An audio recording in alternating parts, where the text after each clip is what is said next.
देखिए प्रोटीन के बारे में बात करते हैं, इसके कार्य के बारे में और इसके कंपोजिशन के बारे में, इसे कितने भागों में बांटा गया है, इसके बारे में सब कुछ पढ़ेंगे। देखिए सबसे पहले अगर कार्य की बात करें तो इसकी ज़रूरत क्या, इसके फंक्शन क्या है, इसकी ज़रूरत क्या है।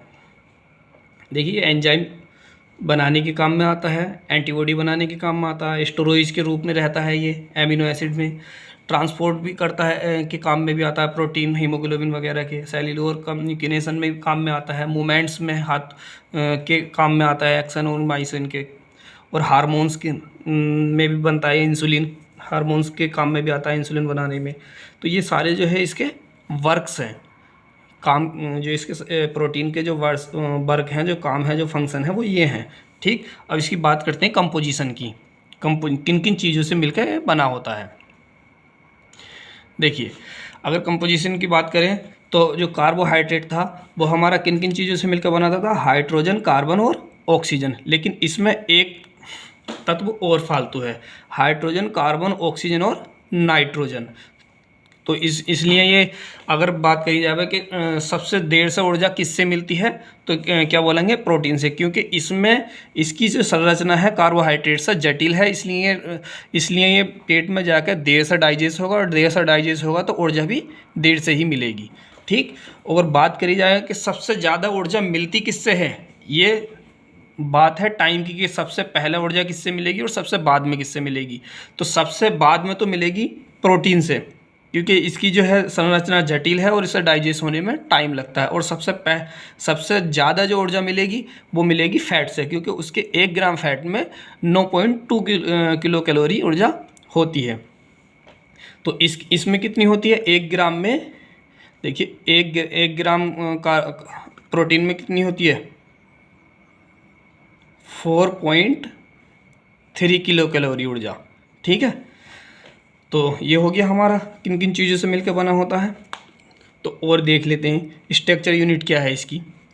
प्रोटीन का सबसे छोटा भाग एमिनो एसिड होता है। प्रोटीन का जो सबसे छोटा भाग होता है, प्रोटीन को जब डाइजेस्ट किया जाता है तो उनका क्या बनता है, एमिनो एसिड बनता है, आखिर में जाके एमिनो एसिड बनता है। और एमिनो एसिड ही हमारे शरीर हमारी आंतें एब्जॉर्ब करती हैं और हमारे ब्लड में भेजती हैं जहाँ पर ज़रूरत होती है। ठीक, प्रोटीन का सबसे छोटा भाग एमिनो एसिड होता है। एमिनो ग्रुप और कार्बोक्सिल ग्रुप के संयोग से एमिनो एसिड बनते हैं। एमिनो एसिड कैसे बनते हैं, एमिनो ग्रुप से और कार्बोक्सिल ग्रुप से, 2 ग्रुपों से मिलकर क्या बनते हैं, एमिनो एसिड बनते हैं। 1 ग्राम प्रोटीन में 4.3, देखिए जैसे मैंने लिख दिया 1 ग्राम प्रोटीन में कितनी ऊर्जा मिलती है 4.3।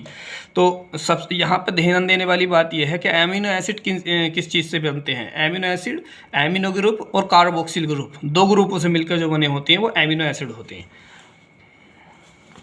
ठीक, देखिए एमिनो एसिड का स्ट्रक्चर देखिए, ये हो गया एमिनो ग्रुप हो गया और ये कार्बोक्सिल ग्रुप हो गया। तो दोनों ये लिख रखा है मैंने एमिनो ग्रुप और कार्बोक्सिल ग्रुप, तो ये दोनों को मिलकर क्या बना, एमिनो एसिड। और बहुत सारे एमिनो एसिड को ये देखिए, ये नीचे बहुत सारे, एक amino acid, 2 amino acid, 3 amino acid, मतलब एमिनो एसिड की ये चैल है। बहुत सारे एमिनो एसिड को मिलकर क्या बनेगा, प्रोटीन या पेप्टाइड। ठीक, तो हमें जो मिलता है, हम जो प्रोटीन खाते हैं वो लगभग इस रूप में खाते हैं। तो इसका डाइजेस्ट करके हमें इस रूप में बनाना होता है, एमिनो एसिड के रूप में बनाना होता है, फिर हमारी इंटेस्टाइन वगैरह जो है उसको एब्जॉर्ब कर पाती हैं। देखिए अब बात करें प्रोटीन के प्रकार की, तो सबसे पहले बात करेंगे संरचना के आधार पर। ठीक, तो अगर संरचना के आधार पर बात करें तो इन्हें 2 भागों में बांटा गया है, फाइब्रस प्रोटीन और ग्लोबुलर प्रोटीन। फाइब्रस प्रोटीन कौन से होते हैं, ऐसे प्रोटीन जिसमें पतले धागे जैसी संरचना होती है, जिसकी पतले धागे जैसी संरचना होती है, तो वो क्या कहलाएंगे, फाइब्रस प्रोटीन। जैसे कि चमड़ी में, हेयर में, नेल्स में, नाखूनों में, मतलब तो इनमें क्या पाए जाते हैं, फाइब्रस प्रोटीन। और ग्लोबुलर प्रोटीन जिनकी, इसके जस्ट उल्टा हो जाएगा, जिनकी घुमावदार संरचना होती है। ग्लोबुलर प्रोटीन की संरचना घुमावदार मुड़ी हुई होती है, इसीलिए इसे ग्लोबुलर प्रोटीन कहते हैं। ये कहाँ पाए जाते हैं, ट्रिप्सिन, ट्रिप्सोजाइन और पेप्सिन में। ठीक, तो ये हमने संरचना के आधार पर क्या पढ़ा कि 2 प्रकार के प्रोटीन होते हैं, फाइब्रस प्रोटीन और ग्लोबुलर प्रोटीन। ग्लोबुलर प्रोटीन की संरचना कैसी होती है, घुमावदार, और फाइब्रस प्रोटीन की संरचना कैसी होती है, सीधी। ठीक है, और सीधी कहाँ पाए जाते हैं, स्किन, हेयर और नेल्स में। ठीक। फाइब्रस प्रोटीन स्किन, हेयर और नीज में इनकी संरचना सीधी होती है और ग्लोबुलर प्रोटीन की संरचना घुमावदार होती है। यह ट्रिप्सिन और पेप्सिन में पाए जाते हैं। देखिए ये तो पढ़ लिया हमने संरचना के आधार पर। अब पढ़ते हैं घुलनशीलता के आधार पर, मतलब किस तरह से कौन सा प्रोटीन घुलता है और कौन सा प्रोटीन नहीं घुलता है। देखिए सबसे पहले साधारण प्रोटीन के बारे में बात करते हैं। ऐसे प्रोटीन जो पानी में घुलने पर एमिनो एसिड ही देते हैं, उन्हें साधारण प्रोटीन कहते हैं। ठीक। ऐसे प्रोटीन जिन्हें पानी में घोलें और वो एमिनो एसिड दें तो वो क्या कहलाएंगे? साधारण प्रोटीन या सिंपल प्रोटीन कहलाएंगे। ये केवल एमिनो एसिड से मिलकर बने होते हैं। इनकी पहचान, जब एमिनो एसिड से मिलकर बने होते हैं तो उन्हें पानी में घोलेंगे तो वो कॉमन साइंस की बात है, वो एमिनो एसिड ही देंगे। ठीक। अब इनके उदाहरण क्या क्या हैं ये देख लीजिए। ये क्या है? एल्बुमिन, ग्लूटिलिन, प्रोलाम्बिन, हिस्टामिन, प्रोटामिन और स्क्लेरोप्रोटीन। अब ये कहाँ कहाँ पाए जाते हैं? एल्बुमिन कहाँ पाया जाता है? अंडे में। गर्म करने पर जम जाता है। ये अंडे की, जब अंडा गर्म करते हैं तो देखते हैं कि अंडे का बीच का पार्ट भी और बाहरी पार्ट भी जो है जम जाता है। तो वो किस वजह से जमता है? एल्बुमिन की वजह से।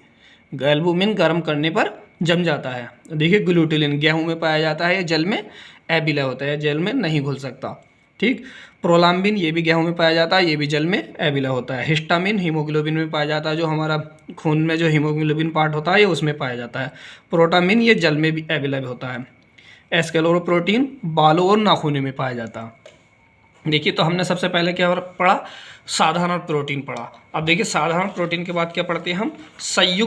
संयुग्मित प्रोटीन। वो साधारण था, ये संयुग्मित कंजुगेटेड प्रोटीन। तो इसमें साधारण प्रोटीन में केवल एमिनो एसिड था। अब इसमें क्या होगा? एमिनो एसिड के से हटके कुछ और भी होगा।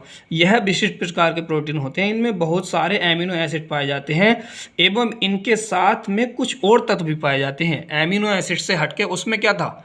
साधारण प्रोटीन में क्या था? केवल एमिनो एसिड थे। लेकिन इसमें क्या होगा? एमिनो एसिड से हटके कुछ और भी तत्व पाए जाते हैं। देखिए जैसा कि अब इसमें देख रखा है, यह क्या है? न्यूक्लियोप्रोटीन। इसमें कार्बोहाइड्रेट ग्रुप होता है। न्यूक्लियोप्रोटीन में कौन सा ग्रुप होता है? कार्बोहाइड्रेट। ये क्या है? फास्फोप्रोटीन। इसमें फास्फोरस अम्ल होता है। ये क्या है? ग्लूकोप्रोटीन। इसमें कार्बोहाइड्रेट में प्रोटीन जुड़ने पर बनता है। कार्बोहाइड्रेट में प्रोटीन जुड़ने, कार्बोहाइड्रेट और प्रोटीन दोनों को जुड़ने से क्या बनता है? ग्लूकोप्रोटीन। ग्लूको शब्द का मतलब है कार्बोहाइड्रेट और प्रोटीन का मतलब प्रोटीन। तो इससे ही पता चल गया कि कार्बोहाइड्रेट और प्रोटीन दोनों मिलकर क्या बनाएंगे? ग्लूकोप्रोटीन। ये है चार्मो प्रोटीन। इसमें पायरल ग्रुप होता है। ठीक। इसमें अब बात करते हैं कहाँ कहाँ कैसे कैसे होते हैं। देखिए इस न्यूक्लियोप्रोटीन जल में एबिला होता है। फास्फोप्रोटीन जल में बिला होता है, ये भी जल में बिला होता है। और ग्लूकोप्रोटीन अंडे के ऊपरी पार्ट में पाया जाता है। देखिए, और ये हीमोग्लोबिन में। अच्छा बात करते हैं प्रोटीन पाचक एंजाइमों के बारे में। प्रोटीन को जो डाइजेस्ट करने वाले एंजाइम होते हैं तो उनके बारे में बात करते हैं। देखिए मैंने एक ट्रिक बनाई है इसकी। पुष्पेंद्र पेप्सी की ट्रे लाओ। पुष्पेंद्र का पहला शब्द पू है तो इससे क्या हो जाएगा? प्रोटीन हो जाएगा। पेप्सी का पहला शब्द पे है तो इससे क्या हो जाएगा? पेप्सिन। की का मतलब क्या होगा? काइमोट्रिप्सिन। और ट्रे का मतलब क्या हो जाएगा? ट्रिप्सिन। देखिए जैसे मैंने यहाँ पे लिख रखा है, पुष्पेंद्र का प्रोटीन, पे से पेप्सिन, की से काइमोट्रिप्सिन, ट्रे से ट्रिप्सिन। ये एक ट्रिक है। इसे अगर इस लाइन को याद रख लेंगे तो इनके पहले शब्दों से जो प्रोटीन को डाइजेस्ट करने वाले एंजाइम होंगे वो ये आपके याद हो जाएंगे आसानी से। ठीक है।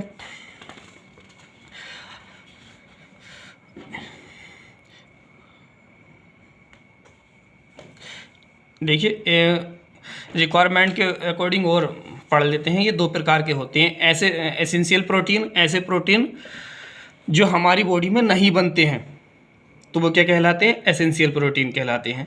जैसे क्या? एग, एल्बुमिन, ये हमारे शरीर में नहीं बनते हैं। और ऐसे प्रोटीन जो हमारे शरीर में बनते हैं, हमें बाहर से ज़रूरत नहीं पड़ती है, तो वो क्या कहलाते हैं? नॉन एसेंशियल, मतलब उनकी ज़रूरत नहीं है। ऐसे प्रोटीन जो हमारे शरीर बॉडी बनाती है वो नॉन एसेंशियल प्रोटीन कहलाते हैं। जैसे कि पेप्सिन। ठीक। ये थोड़ा सा और देख लेते हैं इसके बारे में। प्रोटीन में लगभग 20 प्रकार के एमिनो एसिड होते हैं। प्रोटीन जो बना होता है, हमने पीछे पढ़ा है कि एमिनो एसिड की चेन से प्रोटीन बना होता है। ठीक, ये हमने पढ़ा है अभी आपको। देखिए ये एमिनो एसिड की चेन है, ये एमिनो एसिड की चेन है। इन एमिनो एसिड्स की चेन से मिलकर क्या बना है? पेप्टाइड, मतलब प्रोटीन बना है। तो ये कितने प्रकार के एमिनो एसिड से मिलकर बना होता है? प्रोटीन 20 प्रकार के एमिनो एसिड से मिलकर बना होता है, जिसमें 9 एमिनो एसिड ऐसे होते हैं जो हमारे शरीर में बनते हैं, हमारी बॉडी बनाती है, और 11 एमिनो एसिड ऐसे होते हैं जो हमें भोजन के जरिए बॉडी में लेने पड़ते हैं। जब ये 9 और 11 दोनों मिल जाते हैं, तब हमारा प्रोटीन पूरी तरीके से तैयार होता है। 1 ग्राम प्रोटीन में 4.3 किलो कैलोरी ऊर्जा मिलती है।